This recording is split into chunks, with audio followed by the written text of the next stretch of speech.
नमस्कार दोस्तों, welcome to Unacademy, India largest learning platform. मैं हूं आपका दोस्त, आपका होस्ट धीरज, और आप देख रहे हैं मुझे राजस्थान एग्जाम्स यूट्यूब चैनल पर। तो सबसे पहले तो आप सभी को स्वतंत्रता दिवस की हार्दिक शुभकामनाएं। A very very very happy Independence Day to all my fellow citizens. तो जैसा कि दोस्तों आपको पता होगा कि इस बार हम 74th यानी कि 74वां स्वतंत्रता दिवस मना रहे हैं, और इसी उपलक्ष्य पर हर साल हमारे देश के प्रधानमंत्री लाल किले से भाषण देते हैं। तो इस वीडियो में हम प्रधानमंत्री मोदी के भाषण की कुछ विशेष बातें यानी कि हाइलाइट्स देखेंगे। तो कोरोना काल के चलते इस बार हम 74वां स्वतंत्रता दिवस मना रहे हैं। इस मौके पर प्रधानमंत्री मोदी ने 7वीं बार लाल किले पर झंडा फहराया। आपको पता होगा कि ये मोदी सरकार का दूसरा कार्यकाल चल रहा है। तो अगर सिर्फ हम स्वतंत्रता दिवस को ही देखें तो ये 7वीं बार है कि प्रधानमंत्री मोदी लाल किले पर झंडा फहरा रहे हैं, और इस बार कुछ 4000 लोगों को ही न्योता दिया गया। बता दूं आपको कि पिछली बार 10,000 से भी ज्यादा लोगों ने इस सेलिब्रेशन में हिस्सा लिया था। और इस बार इस सेलिब्रेशन की एक खास बात ये थी कि हमेशा की तरह जो स्कूली बच्चों की बजाय इस बार 1500 ऐसे लोग शामिल हुए जिन्होंने कोरोना पर जीत हासिल की है। तो चलिए मोदी जी के भाषण की कुछ हाइलाइट्स देख लेते हैं हम। पर शुरू करने से पहले ये मेरा बायोडाटा है। ये मेरा पूरा नाम है धीरज राजपुरोहित। मैंने यूपीएससी और आरएस मेंस कई बार लिखा है। पिछले 2 साल से मैं पढ़ा रहा हूँ। मेरे कोर सब्जेक्ट्स हैं polity, IR, geography, environment, current affairs. तो जो भी मेरे दोस्त तैयारी कर रहे हैं, एग्जाम्स की तैयारी कर रहे हैं, उनको मैं अन अकेडमी के प्लस के सब्सक्रिप्शन के बारे में बता देता हूं कि आप अन अकेडमी का प्लस का सब्सक्रिप्शन ले सकते हैं। उसके काफ़ी बेनिफिट्स हैं, जैसे कि आपको लाइव क्लासेस मिलती है। लाइव क्लासेस यानी कि आपका 1-to-1 इंटरेक्शन होता है एजुकेटर्स के साथ, प्लस आपके रेगुलर टेस्ट सीरीज और क्विजेस सॉल्व करने को मिलते हैं जो आपके एग्जाम के हिसाब से डिज़ाइन किए गए होते हैं। प्लस आपके डाउट क्लियरिंग सेशंस होते हैं रेगुलरली, जो कि बहुत इंपॉर्टेंट है। मैं हमेशा कहता हूँ डाउट्स क्लियर होना बहुत इंपॉर्टेंट है तैयारी में। और प्लस आपको अनलिमिटेड एक्सेस मिलता है, यानी कि आप अपने फेवरेट एजुकेटर्स के वीडियो जितनी बार देखना चाहें उतनी बार देख सकते हैं, उन्हें डाउनलोड कर सकते हैं और अपनी तैयारी सुचारू रूप से चालू रख सकते हैं कहीं से भी। प्लस आपका पूरा सिलेबस एक सिस्टमैटिक वे में कवर किया जाता है, कंप्लीट किया जाता है। अब आप ये कैसे ले सकते हैं प्लस का सब्सक्रिप्शन, मैं आपको जल्दी जल्दी से एक बार स्टेप बाय स्टेप बता देता हूँ। सबसे पहले आपको अन अकेडमी लर्निंग ऐप डाउनलोड करनी है। ये इंस्टॉल करना है आपको अपने गूगल प्ले स्टोर पे जाके या फिर ऐप स्टोर पे जाके सर्च कीजिए अन अकेडमी लर्निंग ऐप और उसे इंस्टॉल कर दीजिए। इंस्टॉल करने के बाद आप अपनी प्रोफाइल बनाइए और जाएं मैनेज गोल्स में। मैनेज गोल्स में जाके आप अपना गोल चूज कर सकते हैं।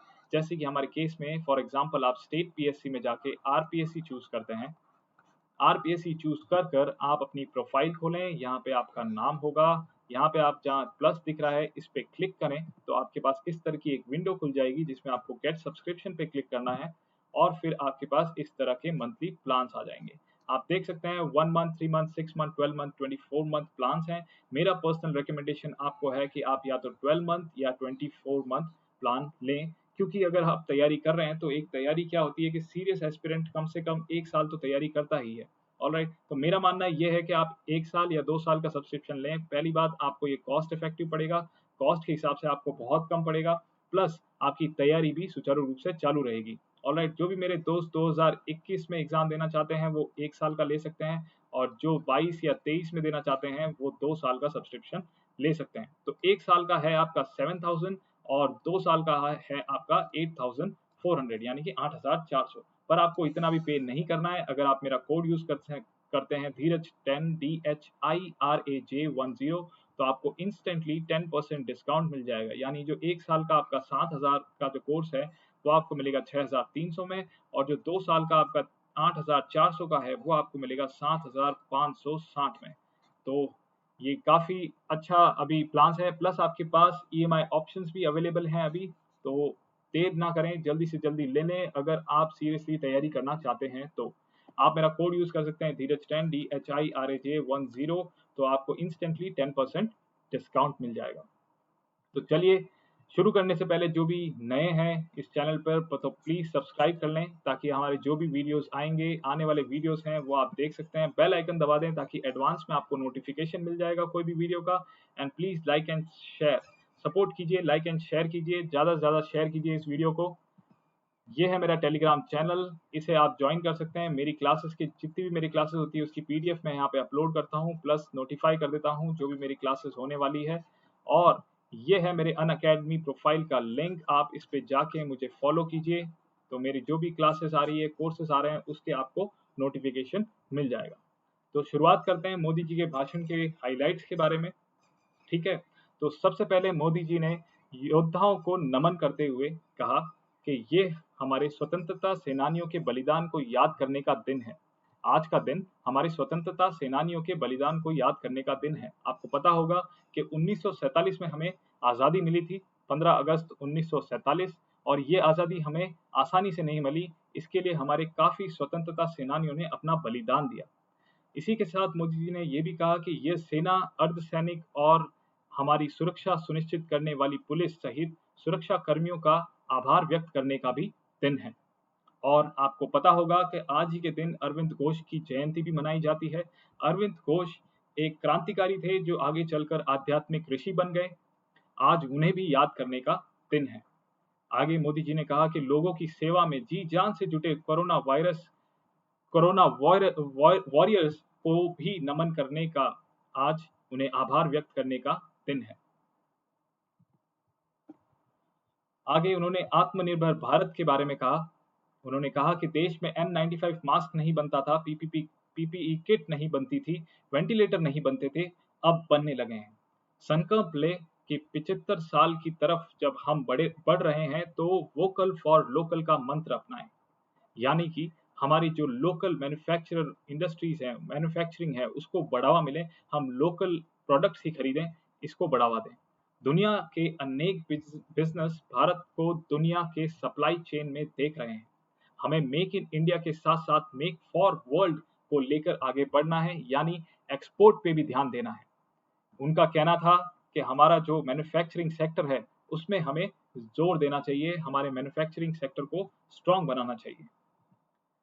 आगे उन्होंने ये भी कहा कि हमारा किसान अब सशक्त हुआ है। एक के बाद एक रिफॉर्म्स किसानों के लिए मोदी सरकार लेके आई है।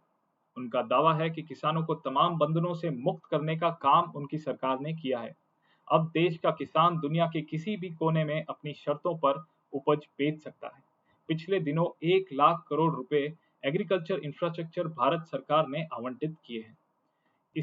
इससे विश्व बाजार में भारत के किसान की पहुंच बढ़ेगी। आगे उन्होंने दुश्मनों को चेतावनी देते हुए कहा कि एलओसी से लेकर एलएसी तक देश की संप्रभुता पर जिस किसी ने आंख उठाई, देश की सेना ने और हमारे वीर जवानों ने उसी भाषा में जवाब दिया है।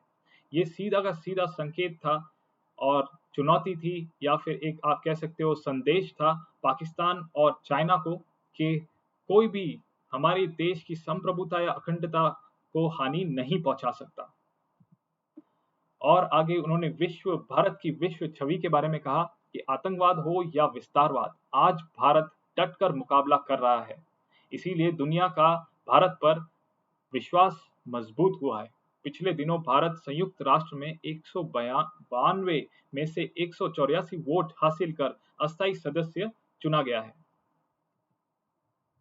जम्मू कश्मीर और लद्दाख के मुद्दे पे भी मोदी जी ने अपने भाषण में चर्चा की। उन्होंने कहा कि जम्मू कश्मीर में डिलिमिटेशन यानी सीमांकन की प्रक्रिया चल रही है, इसके पूरे होते ही वहां चुनाव होंगे।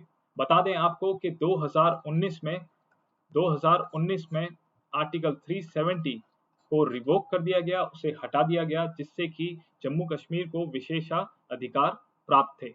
और इसी के बाद जम्मू कश्मीर और लद्दाख को अलग कर दिया गया। जम्मू कश्मीर को एक अलग राज्य घोषित किया गया और वहीं लद्दाख को एक यूनियन टेरिटरी यानी केंद्र शासित प्रदेश घोषित किया गया।